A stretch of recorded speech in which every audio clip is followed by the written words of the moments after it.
Welcome to বাংলায় বিনিয়োগ YouTube channel.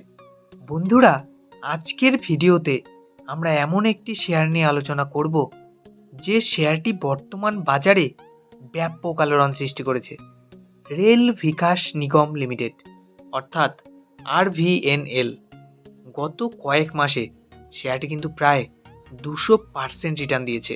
হ্যাঁ বন্ধুরা, কিছুদিন আগেই মার্চ মাসে শেয়ারটি যখন 58 টাকার কাছাকাছি ট্রেড করছিল, আমি কিন্তু বারবার বলেছি শেয়ারটি এখন নেয়ার জন্য সুবর্ণ সুযোগ। তো বন্ধুরা, বর্তমানে এক একটি শেয়ারের দাম 167 টাকার কাছাকাছি। তো আগামী দিনে এই শেয়ারটির টার্গেট কেমন হতে পারে এবং লং টার্মের জন্য শেয়ারটি কেমন, আজকের ভিডিওতে আলোচনা করব। তাই ভিডিওটি স্কিপ না করে অবশ্যই শেষ পর্যন্ত দেখুন। ভিডিওটি শুরু করার আগে ছোট্ট একটি রিকোয়েস্ট, আমাদের চ্যানেল থেকে শেয়ার বাজারের নিয়মিত আপডেট খবর পেতে এবং শেয়ার বাজার সম্পর্কে নতুন নতুন তথ্য জানতে ও শেয়ার বাজার শিখতে অবশ্যই আমাদের চ্যানেলটিকে সাবস্ক্রাইব করুন। তো চলুন বন্ধুরা, শুরু করা যাক ভিডিওটি।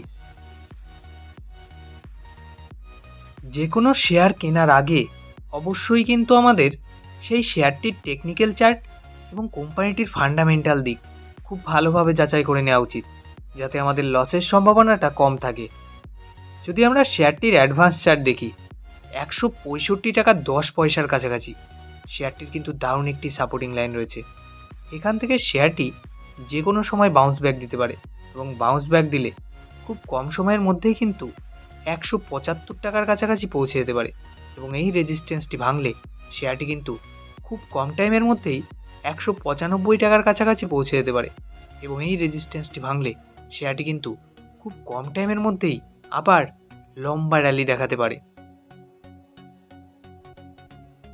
যদি আমরা কোম্পানিটির ব্যাপারে জানি, কোম্পানিটি কিন্তু 2003 সালে প্রতিষ্ঠিত হয় এবং কোম্পানিটি কিন্তু গভর্নমেন্ট অফ ইন্ডিয়ার মিনিস্ট্রি অফ রেলওয়ের সঙ্গে সরাসরি যুক্ত রয়েছে। তো ভাবুন, কোম্পানিটি কিন্তু বেশ ভালো খ্যাতিসম্পন্ন। এবং যদি আমরা কোম্পানিটির ব্যবসা সম্পর্কে জানি, কোম্পানিটি কিন্তু gas conversion, new lines, railway electrification, major bridges, workshops, production unit ইত্যাদির সঙ্গে যুক্ত রয়েছে।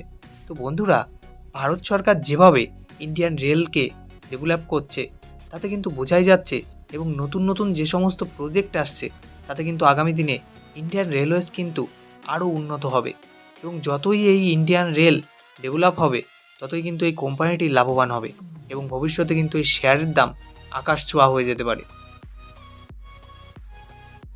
কোম্পানির মার্কেট ক্যাপিটাল 34,799 কোটি টাকা, যেখানে এক একটি শেয়ারের বর্তমান দাম 167 টাকার কাছাকাছি। 52 উইক্সে এক একটি শেয়ারের সর্বোচ্চ দাম 199 টাকা, যেখানে সর্বনিম্ন দাম 56 টাকা। স্টক পি রয়েছে 23 যদি আমরা শেয়ারটির বুক ভ্যালু দেখি 37 টাকা 90 পয়সা। তো শেয়ারটির বুক ভ্যালু থেকে কারেন্ট প্রাইস কিন্তু অনেকটাই বেশি। কিন্তু বন্ধুরা, কোয়ার্টার টু কোয়ার্টার রেজাল্টের উপর কিন্তু এই বুক ভ্যালুটা অনেকটাই নির্ভরশীল, কারণ কোনো কোয়ার্টারে যখন রেজাল্ট খারাপ আসে তখন কিন্তু বুক ভ্যালুও কমে যায়। তো বন্ধুরা, ফিউচারে কিন্তু এই বুক ভ্যালু বাড়তেই পারে। কোম্পানিটি কিন্তু 1.28% ডিভিডেন্ড দিচ্ছে। তো বন্ধুরা, কোম্পানিটি কিন্তু প্রফিটেই রয়েছে, কারণ কোনো কোনো কোম্পানি যখন প্রফিট করে সেই প্রফিটের কিছু অংশ তাদের যে শেয়ার হোল্ডার অর্থাৎ কোম্পানির শেয়ার যাদের কাছে রয়েছে তাদের ব্যাংকের অ্যাকাউন্টে কিন্তু সরাসরি ট্রান্সফার করে দেওয়া হয়। একেই কিন্তু ডিভিডেন্ড বলে। কিন্তু সব কোম্পানি প্রফিট করলেই কিন্তু ডিভিডেন্ড দেয় না। আরওসি অর্থাৎ রিটার্ন অন ক্যাপিটাল এমপ্লয়েড 17.8%, যেখানে আরওই অর্থাৎ রিটার্ন অন ইকুইটি 20.8%। তো বন্ধুরা, আরওসি এবং আরওই কিন্তু বেশ ভালোই। যদি আমরা শেয়ারটির ফেস ভ্যালু দেখি 10 টাকা, অর্থাৎ বন্ধুরা এই শেয়ারটি কিন্তু ফিউচারে স্প্লিট হয়ে 10টি ভাগে ভাগ হতে পারে। অর্থাৎ আপনার কাছে যদি আপনার পোর্টফোলিওতে এখন 100টি শেয়ার থাকে, তাহলে কিন্তু ভবিষ্যতে এই শেয়ারটি যখন স্প্লিট করবে তখন কিন্তু সেই 100টি শেয়ার কিন্তু 1000টি হয়ে যাবে।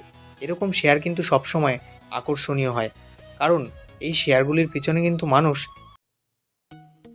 বিগত কয়েক মাসের যদি আমরা ভলিউম চার্ট দেখি তাহলে কিন্তু লক্ষ্য করব যে ব্যাপক কেনাবেচা হয়েছে হ্যাঁ বন্ধুরা, বিগত কয়েক মাসে এই শেয়ারটি কিন্তু ব্যাপক কেনাবেচা হয়েছে।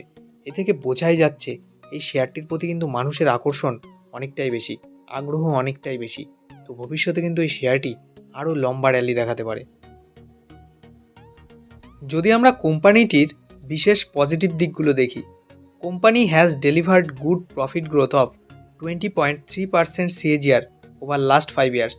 Company has been maintaining a healthy dividend payout of 33%.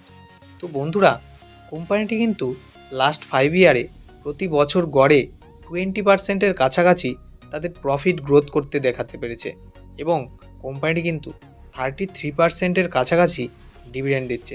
দুটো দিকে কিন্তু কোম্পানিটির জন্য বেশ পজিটিভ সাইন। আর যদি নেগেটিভ দিক দেখি তাহলে কিন্তু দেখব তাদের প্রোমোটার কিন্তু 5%-এর কাছাকাছি কমে গেছে। তো বন্ধুরা, একটা কথা বলে রাখি, এই প্রোমোটাররা কিন্তু ব্যাপক গেম করে। কেমন? কোনো শেয়ারের যখন প্রোমোটার কিনেছে না বেচেছে, তখন তাদের এন্ট্রি বা এক্সিট পয়েন্টটা কিন্তু আমরা জানতে পারি তার পরের মাসের রিপোর্টে অনুযায়ী। অর্থাৎ এই মাসে রিপোর্ট যখন বেরোবে, অর্থাৎ মাসের শেষে আপনি যখন জানতে পারছেন, তখন কিন্তু তার ঠিক পরপরই কিন্তু প্রোমোটাররা আবার এন্ট্রি নিয়ে নিতে পারে।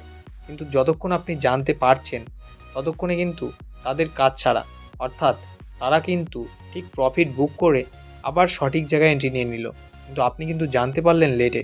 তার ফলে আপনি ধরুন শেয়ার ছেড়ে দিলেন, শেয়ারের দাম কমে গেল, সেই অবস্থায় কিন্তু প্রোমোটাররা আবার এন্ট্রি নিয়ে নেবে। তো এই দিকে কিন্তু চোখ রাখার।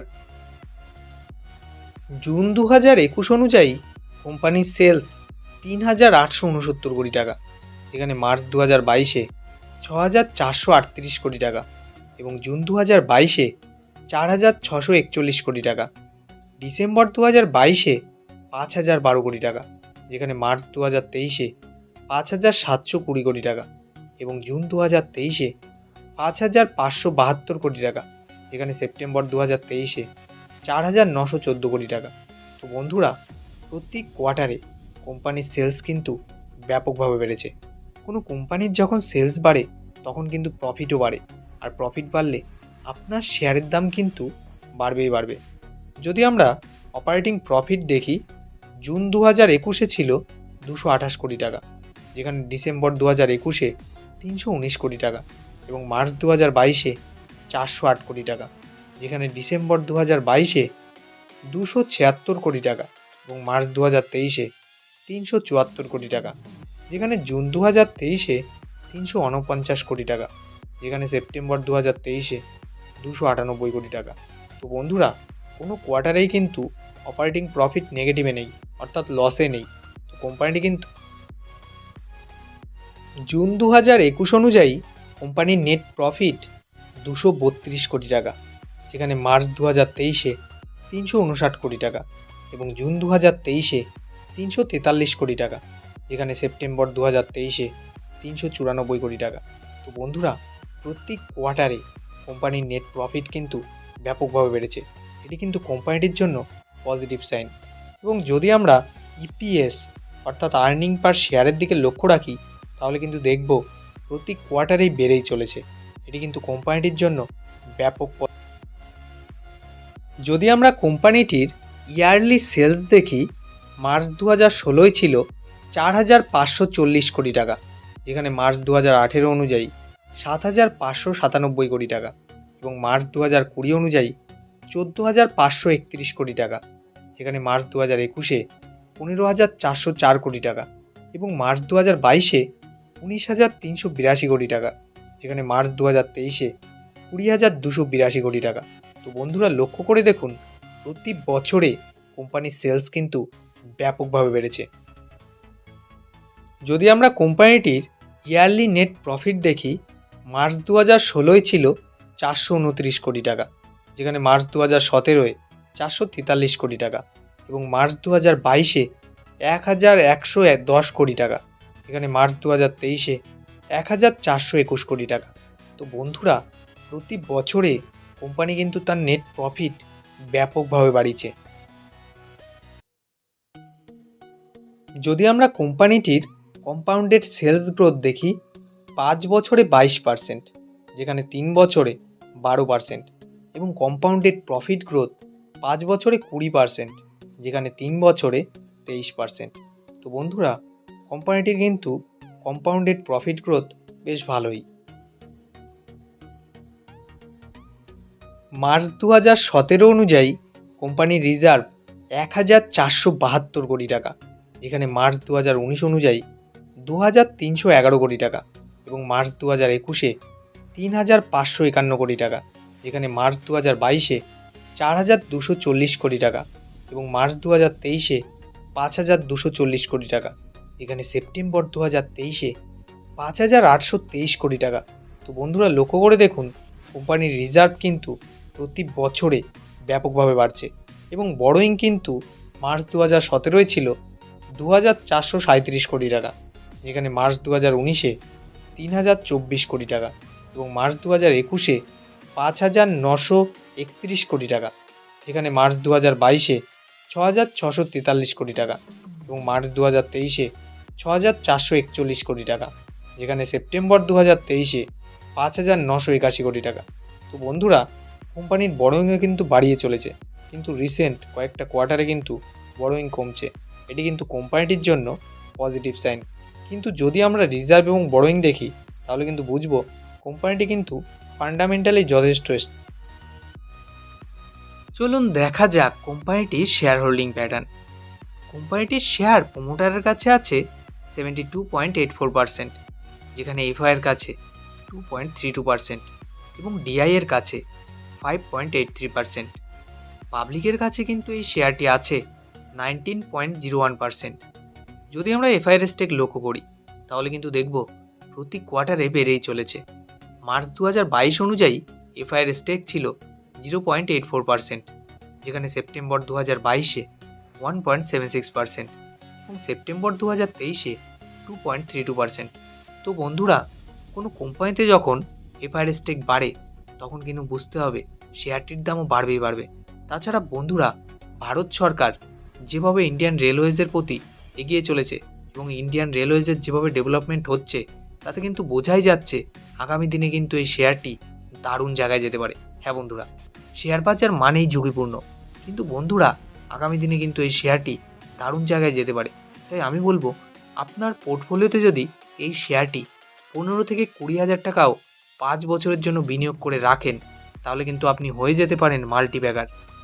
ভিডিওটি ভালো লাগলে অবশ্যই লাইক এবং শেয়ার করুন, এবং আমাদের চ্যানেলের সঙ্গে জুড়ে থাকতে, শেয়ার বাজার নিয়ে নিয়মিত আপডেট খবর পেতে এবং শেয়ার বাজার সম্পর্কে নতুন নতুন তথ্য জানতে, শেয়ার বাজার শিখতে অবশ্যই আমাদের চ্যানেলটিকে সাবস্ক্রাইব করুন। সুস্থ থাকুন, ভালো থাকুন, দেখা হচ্ছে পরবর্তী ভিডিওতে।